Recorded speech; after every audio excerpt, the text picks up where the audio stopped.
我最近听说尔滨为了招待企业，快把松花江上的娱乐项目铺满了。我在这附近生活了快30年了，从来没见过这样的盛况。今天的目标只有一个，就是勇闯松花江。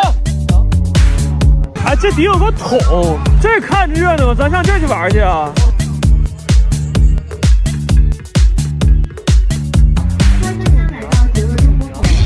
哎，干什么？想要吃鸭脖，先过我们好好鸭这关啊！那这个是那个圆梦之星的好好鸭，它这就和绝味鸭脖联动了是吧？不是，我想吃好吃的，还得有完成一个挑战呢。什么挑战？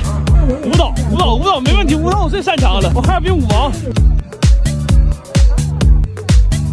胜利！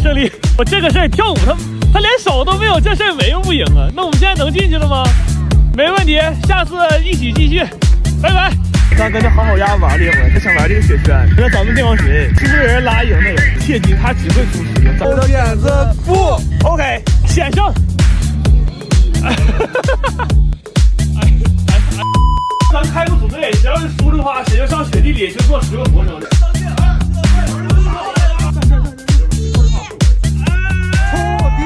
你要说服了我就拉倒了，不可能服！我干不过你，我找我兄弟摇人是吧？摇人，来，要不你俩把鞋脱了，把鞋脱摩擦力打，开始！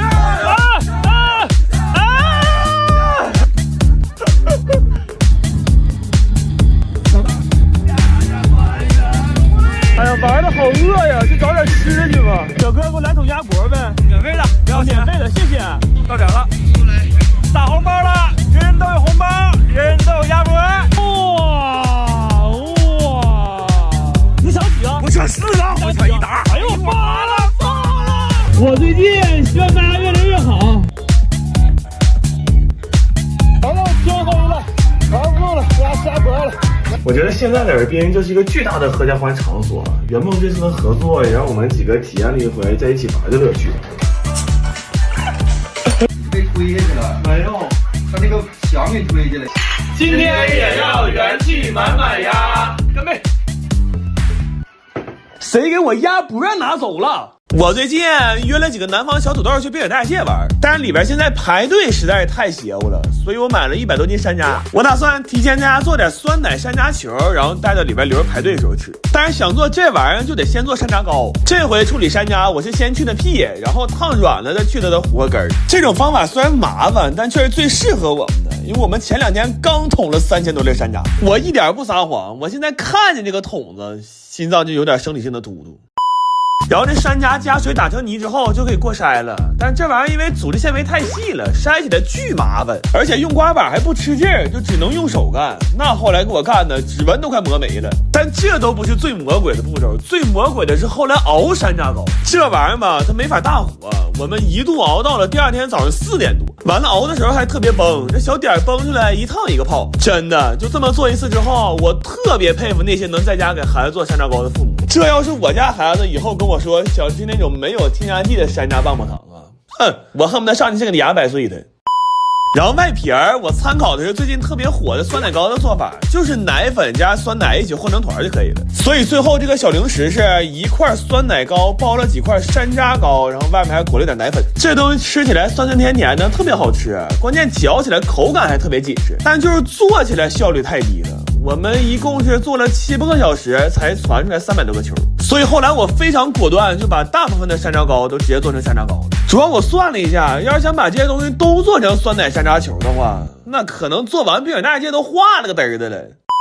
然后我们就带着这些吃的去勇闯滨海大世界了。这怕冷，我弟穿了4条裤子，还穿了1条可以加热的袜子。完进来之后，正好看着 M7 超玩馆有活动，我们就先到这儿打了个卡。还买了几瓶 M7 活性益生菌酸奶，超多超活益生菌。这用的是 LGG 活性益生菌，安全亲和，有很好的肠胃粘附性，还减少了90%的蔗糖。这眼瞅要过年了，送礼就送 M7，真是又健康又美味。然后打完卡，我们就去排大滑梯去了。今年这园区里好玩的东西实在太多了，尤其是蹦野迪那段实在太嗨了，我们这顿跟着摇头啊，以至于没等他低蹦完呢，我弟就把脖子给闪了。就看他这个状态，我估计他得带这个脖套回家吃年夜饭了。我最近看点兵越来越好，心里特别激动。作为一个本地老土著啊，我实在是太想在这个时候给鼻子干点事儿了，所以我买了500多斤水果，我打算做1500根冰糖葫芦上大街免费给游客发去，让大家感受一下我们本地人的美食和热情。但是这1500根口号喊挺爽，做起来真是要了命。这里的每一个环节都比我想象的要复杂，就光给这160斤山楂去籽压扁，我们就干了一整天。问题越着急还越出错，那熬糖的时候一会儿熬糊了，一会儿干翻沙了。我当时心里慌的一批，我心说要是按照这个效率还想如期发放的话，那恐怕我得尽早去找几个卖糖葫芦的摊贩聊一聊团购的事儿了。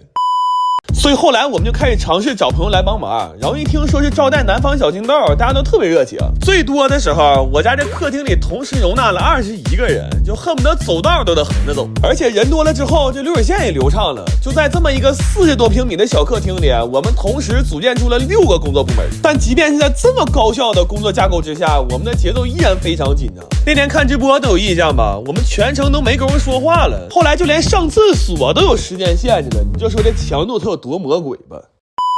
然后除了这些正常的糖葫芦，我还想做几个超长的给大家照相用，但这玩意儿做起来也贼费事，我们需要先用刀一点一点的把这架条削得足够细，才能往上穿水果。那老上当局穿的恨不得穿仨就得碎俩，就穿这么一串，给我们小脸吃的是蜡黄。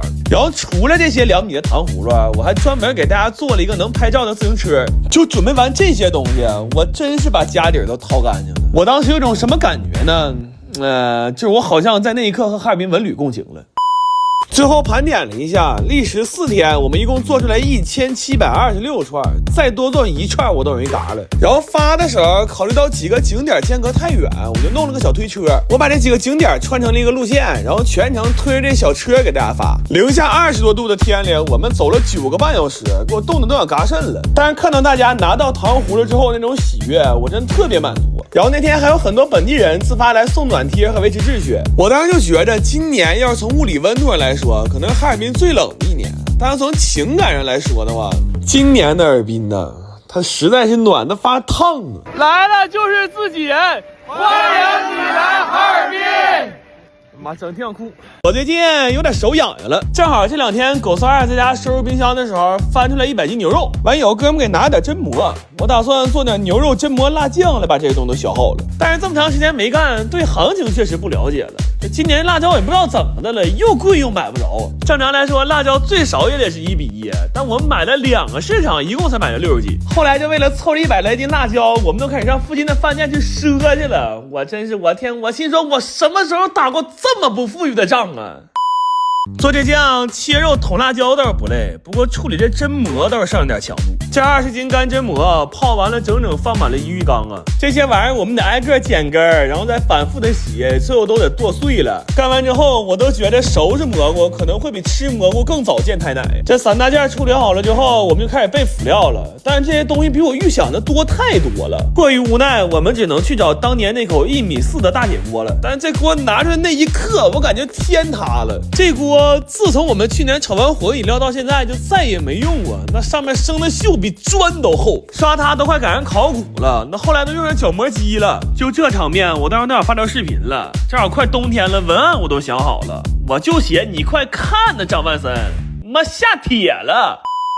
用这大锅炒酱可实在有点费力呀，因为炒酱的逻辑是沾一点糊一片毁一锅，然后这里的固形物又特别多。后来我们几个轮番在那炒了4个小时，那后期快出的时候，我跟潘子一人一把铁锹都在锅里画上太极了。不过这酱炒完了还是挺欣慰的，它是肉多油少，吃起来刚刚香，而且加的那些榛蘑到最后也特别提鲜味。就这个酱啊，要是平常在家拌个面条或者夹个热馒头，你就来吧，都容易给那后脑勺香翻翻了。